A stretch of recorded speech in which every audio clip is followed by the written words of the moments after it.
Some of the sounds from a video released by Hamas terrorists earlier this month, showing them filming their murderous attack on young Israelis and tourists who were attending the Nova Outdoor Music Festival near the Gaza border on October 7th. Graphic images like this have spread around the world, and so have photos from Israel's government showing horrific evidence of what Hamas did to its 1,400 victims in Israel, including burned bodies and full-color photos of dead and brutalized babies.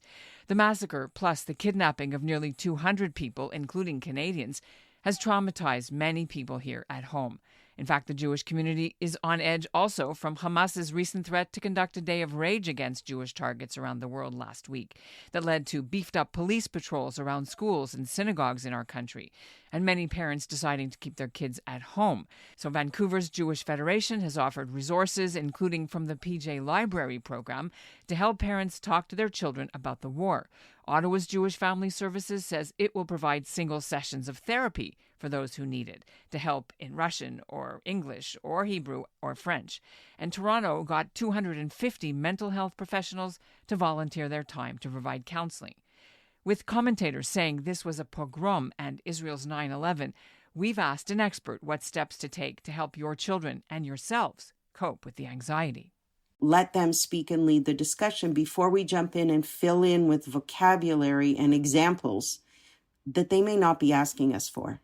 I'm Ellen Besner, and this is what Jewish Canada sounds like for Tuesday, October the 17th, 2023. Welcome to the CJN Daily, a podcast of the Canadian Jewish News, sponsored by Metropia.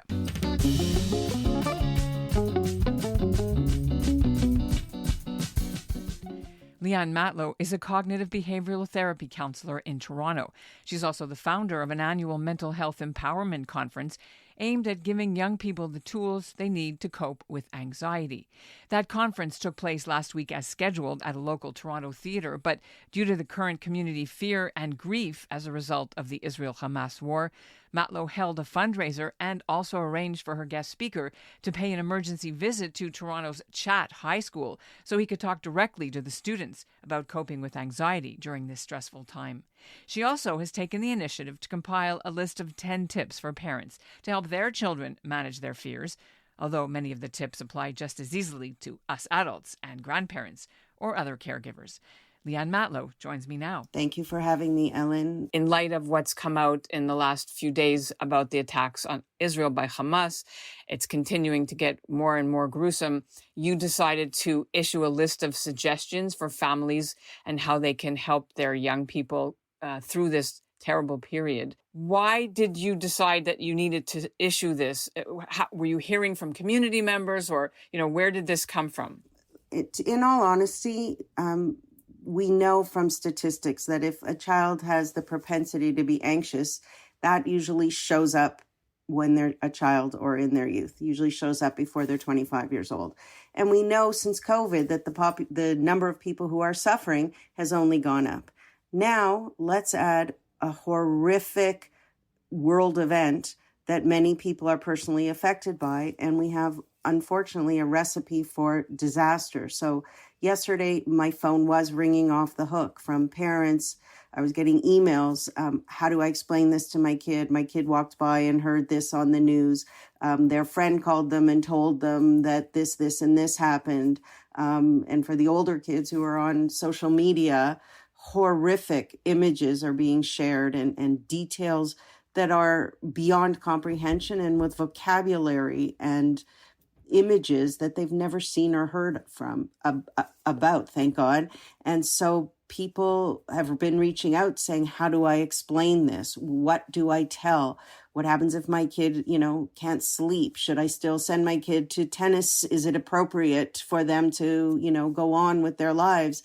How much exposure should I give them? And this is something I care deeply about, trying to help people avoid causing what they don't want, which is making your child more anxious. So if we can do things proactively, obviously we cannot control the news and the news cycle, but finding a way to present it and having tools for yourself or your family to manage it, I think, is a really important thing. Now, when you talk about youth, what age group are these tips for? I think, honestly, my first tip is really about helping the person who's being asked the questions, that parents also have to need to look after your own mental health. You can't be an advisor or come up with great answers when you yourself are suffering. So, the first thing I often recommend, and I did yesterday and would again today, is you have to look after your own mental health. You can't be staring at the news 24/7 and tell your kid, you know what, that's not healthy, so you should turn your phone off. They're watching everything that we do. They're watching our reactions. And that doesn't mean you can't have a reaction to something that you read or something that you hear about, but it may mean, walking out of the room and going into the shower and having a cry instead of doing it in front of your child, and then being shocked or upset that sets them off. So we really have to help ourselves before we can help someone else. And to that end, I think we need to help each other. This is a community thing as well. So, there's nothing wrong with saying, I need a half an hour to go for a walk because I need to figure out how to process what we're seeing and hearing. And if you need to ask your neighbor, your grandmother, your friend to watch your kids, don't feel guilty about that. That's okay, because you will be able to answer and be there more present for your child or your youth or your husband or your partner, whoever, if you take that time for yourself. So I don't know. To make a long answer short, I'm not sure there's an age limit on any of these tips, to be honest. You're talking now about parents, but of course, younger people are going to be at school or at shul or bar mitzvah lessons, so you can control only what they do at home. But how much should people be talking about this at all who are not their parents? Right. So that's one of my concerns. One of my big concerns is that, people went back to school and to their youth groups and their synagogues or their tennis lessons, wherever they go. And that's absolutely the right thing to do. We do need to keep our routines. That also helps with our mental health. And locking ourselves in a room isn't going to change the situation either. So we do need to continue doing what we do.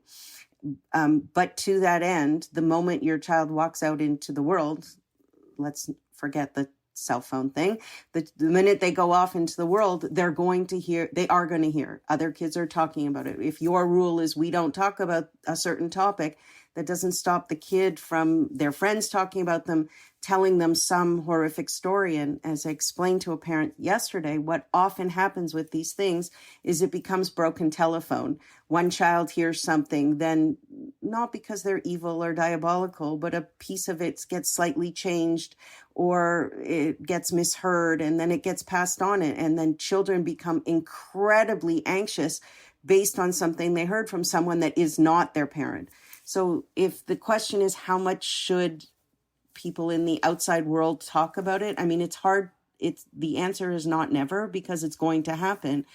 The answer is, I think, to try, if you're in a situation dealing with children, to remind them that to stick to facts and not get into opinions, to watch your tone and your actions while you're presenting information, to always be aware that if a kid asks you something that it's sometimes okay to say, let me look into that before you quickly just jump to an answer.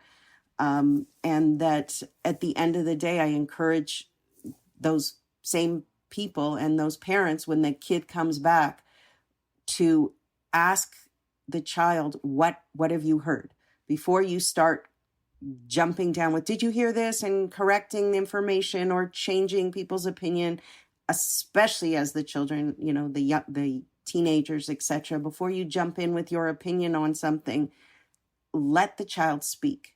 And that, if I had to say in one sentence, the most important thing is to let the child lead the discussion instead of the other way around. Some kids, Ellen, are going to hear this stuff and they're not going to care. That doesn't mean they're horrible humans. It's just they either can't process it or they're focused on something else. So, and we shouldn't be judgmental in saying, what do you mean you don't care? That's not a helpful thing for a parent to say. So that's one thing. And for the other thing is, we have to meet a child or a youth where they are. It's almost the same as sex education. You don't want to tell them stuff that's ahead, but I'm not equating it. Please don't take this the wrong way, because there are some parents I know who didn't tell their children anything about 9/11. And so I was carpooling and I brought it up and she was mad at me. So what do you do in carpool, for example? Again, I think we have to take the cues from the kids. If you're driving a carpool, children getting into car should not be asked, hey, what do you think about what happened the other night? That's not the question you lead with. How are you today is always a great question, because the kid is going to answer, you're going to get the information from that question. If they say, I'm good, I'm looking forward to the Leaf game on Wednesday, then you don't have to jump in with changing what they're thinking about. Let them do that as a carpool driver, a scout leader, whatever. I don't think you really have the right to lead that discussion. The example of sex education is one that I used to. You don't have to over answer. If they asked you one specific thing, stop there. Okay. Don't keep going. This note that was circling around, which some parents may have seen, school boards have been sending it around in Israel, about taking these apps and social media apps off your children's phone, as if they're going to let you, but that's another story. But do you agree that at this point, there are things that should be done? The parents should insist that their children should not be looking at the stuff on Twitter or Snapchat or Instagram or whatever. Again, I think you're right. It's going to be really hard it's going to be very difficult in some homes for the child to listen to the parent to take that off. I think that the messaging is about being able to teach kids to be selective in their sources and look at things with a critical eye. I'm not a techie at all, but I know that people do have the ability to fake pictures of things. That's one issue. People have the habit, can change things so things look like something they're not, and they're things that aren't time-stamped maybe from a different country or a different era, and we don't know. But to that end, I think that letter's going out because people are very worried that Hamas is going to release some horrific images, and I believe truly that every kid doesn't need to see every horrific image. Someone called me yesterday and said, we didn't learn about the Holocaust till we were in grade 5.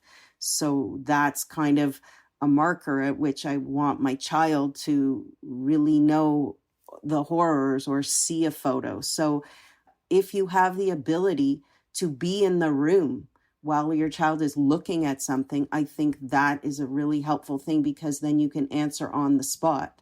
And help them evaluate it critically, or be there to empathize, ask and answer questions, share in their emotional response to whatever they may see. I know I haven't turned the TV on at all. My other people in my life, at the first few days, they were nonstop watching CNN and whatever. I'm only doing it on my phone selectively that I can control. In Israel, I know they're having the TVs on all the time, but that's because they have to know what to do. And there's Homeland, command and things that they have to follow, but also they want to know the loved ones and things. How much TV in the house, where, or not at all? What do you think? I absolutely would encourage people to not leave a news source on 24/7 if we are here. What you're going to see or know won't change in a second. I agree. Obviously, it's different if you're on the ground in Israel and you're getting an alert that says run to your shelter. But here, it's not healthy. Anyone who is putting themselves in the position that 24/7 they're on alert, it's really difficult for our brains to process that.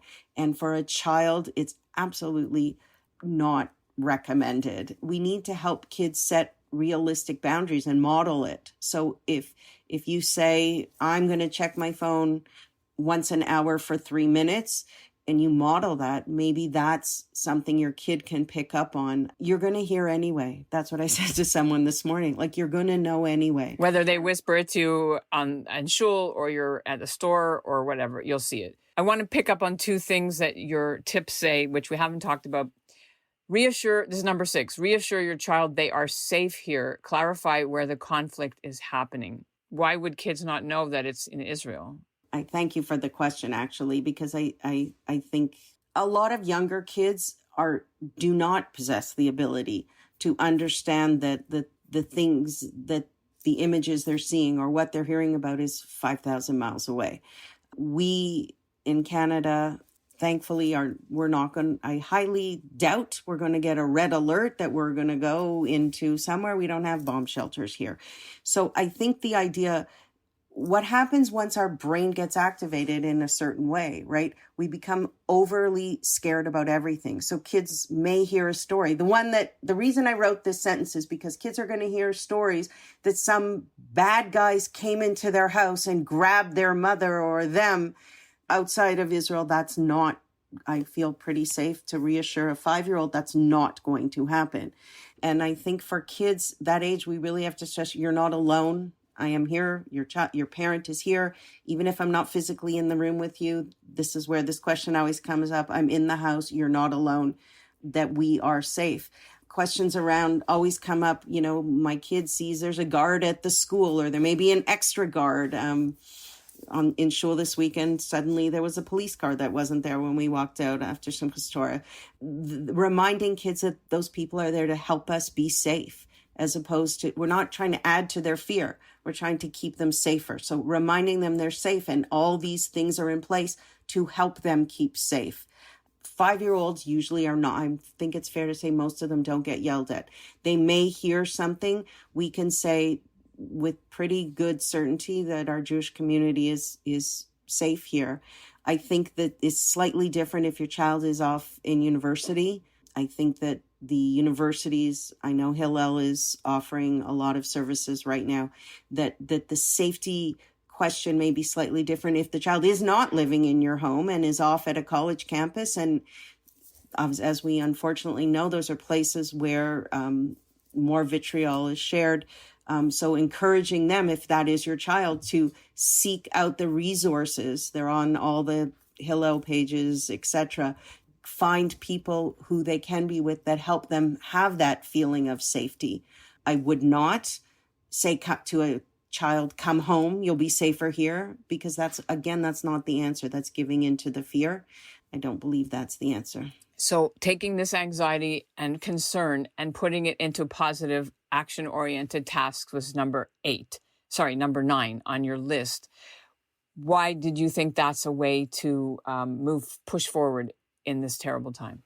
Well, we know that in mental health crises, whether a person's very anxious or in depression, where we're looking for behavior activation, that one of the things that our brains need is to be doing something positive. And we get endorphin rushes from helping other people. We feel less helpless because if we can problem solve around something we can do.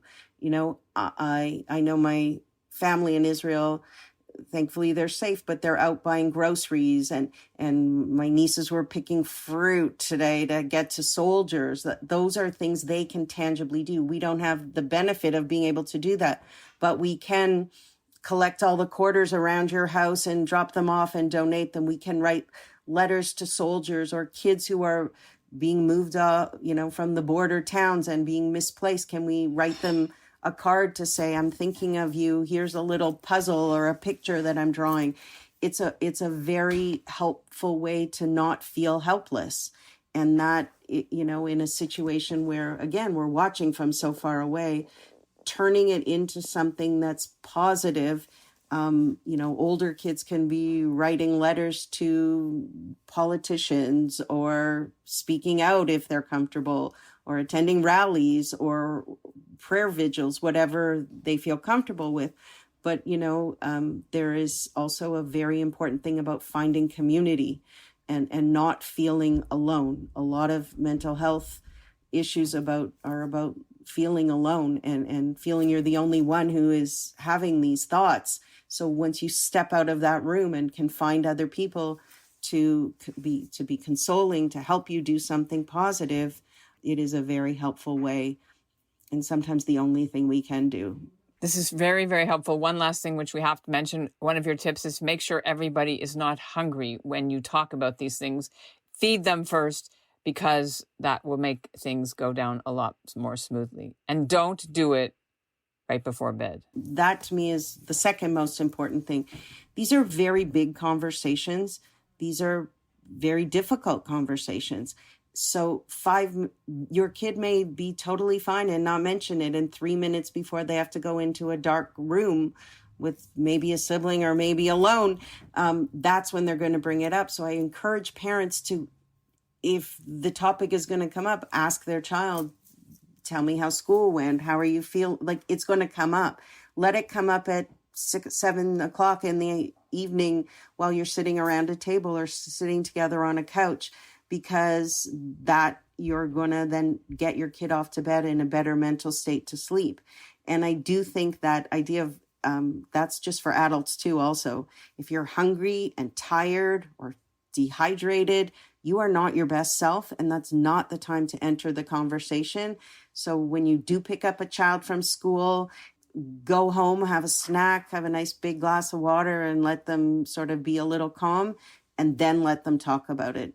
Maybe not in front of everyone else in the carpool, so that you don't run into that issue. People are texting me, sending me tweets, sending me pictures 24 hours a day. What do you do with people who want to talk about it all the time and it's triggering for you, especially if you're an Israeli who lived through it or you have family there?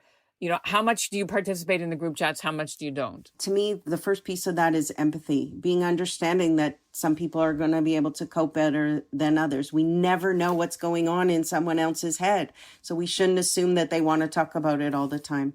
Honesty is the other word I would say there. I can't have this conversation 24 hours a day. Let's talk at 3 o'clock this afternoon. Again, when you're hydrated and fed and in the mood to have a conversation. Remember, part of this to take us back where we started, you have to look after yourself. And looking after yourself doesn't mean you're selfish. It means it's a piece of self-care. So don't feel obligated to answer every second. It's not good for you. And it may even change how you answer. You may give an answer that you didn't really want to give if you had the moment to be more thoughtful. It's okay to say no. It's okay to set boundaries. In fact, I would encourage people to do that, because you're going to feel better, answer better, and be there for those other people in a better way. It's okay to say, no, I'll call you back in 2 hours, or please stop sending me those pictures. I'm seeing them too. It's not helpful for me. I think we'll have to leave it there. There's so much more we can talk about, but I really, really appreciate these tips. Thank you, Ellen. And that's what Jewish Canada sounds like for this episode of the CJN Daily, sponsored by Metropia. Integrity, community, quality, and customer care. You can read Leanne Matlow's 10 tips. I've put them in our show notes. And if you're in Toronto Tuesday night, the CJN is holding an emergency panel on mental health in difficult times. It's set for 7 p.m. in person at the Prosserman JCC, moderated by Ralph Ben-Mergi, along with psychologist Dr. Barbara Landau and social worker Linda Fishman. Tickets are free, but you have to register. We put the link in our show notes. If you can't attend, there will be a recording made available soon after. Thanks for listening to the CJN Daily.